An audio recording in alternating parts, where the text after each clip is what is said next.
നടൻ ബാബുരാജിനെതിരായ പീഡനക്കേസിൽ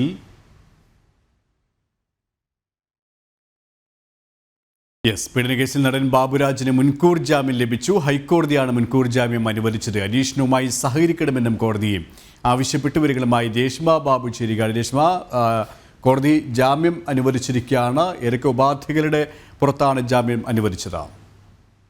സുരേഷ്, അന്വേഷണവുമായിട്ട് സഹകരിക്കണം, അതോടൊപ്പം തന്നെ 10 ദിവസത്തിനുള്ളിൽ അന്വേഷണ ഉദ്യോഗസ്ഥന് മുന്നിൽ കീഴടങ്ങണം തുടങ്ങിയ ഉപാധികളുടെ അടിസ്ഥാനത്തിൽ തുടങ്ങിയ നിർദ്ദേശങ്ങളുടെ അടിസ്ഥാനത്തിലാണ് നിലവിൽ ബാബുരാജിന് ഹൈക്കോടതി സിംഗിൾ ബെഞ്ച് മുൻകൂർ ജാമ്യം അനുവദിച്ചിരിക്കുന്നത്. 2019 ഈ കേസിന് ആസ്പദമായിട്ടുള്ള സംഭവം നടക്കുന്നത്.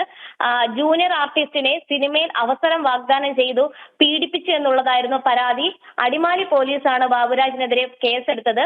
ആലുവയിലെ വീട്ടിൽ വെച്ചും അതോടൊപ്പം തന്നെ റിസോർട്ടിൽ വെച്ചും തന്നെ നിരവധി തവണ ബാബുരാജ് ബലാത്സംഗം ചെയ്തു എന്നായിരുന്നു ജൂനിയർ ആർട്ടിസ്റ്റിന്റെ പരാതി. ഹേമ കമ്മിറ്റി റിപ്പോർട്ട് പുറത്തു വന്നതിന് പിന്നാലെയാണ് ഇത്തരമൊരു പരാതിയുമായിട്ട് ജൂനിയർ ആർട്ടിസ്റ്റ് രംഗത്ത് വന്നത്. അതിനിടെ തന്നെ ഇതൊരു ആസൂത്രിത പരാതിയാണെന്നുള്ള ഒരു നിലപാടായിരുന്നു ബാബുരാജ് ആദ്യഘട്ടം മുതൽ തന്നെ സ്വീകരിച്ചത്. ഇന്ന് ഈ മുൻകൂർ ജാമ്യാപേക്ഷ പരിഗണിച്ച സമയത്ത് കോടതി പറഞ്ഞത് ഈ പരാതി നൽകാൻ ഉണ്ടായ ഒരു കാലതാമസം സിദ്ദിഖ് കേസിലടക്കം മുൻകൂർ ജാമ്യം അനുവദിച്ചത് ആ ഒരു കാര്യം മുൻനിർത്തിക്കൊണ്ടാണ്. അത് തന്നെ ഈ കേസിലും നോക്കുന്നുണ്ട് എന്നുള്ളതാണ് ഹൈക്കോടതി പറഞ്ഞത്. അതിന്റെ അടിസ്ഥാനത്തിലാണ് കർശന ഉപാധികളോടെ ഹൈക്കോടതി സിംഗിൾ ബെഞ്ച് ബാബുരാജിന് മുൻകൂർ ജാമ്യം അനുവദിച്ചത്.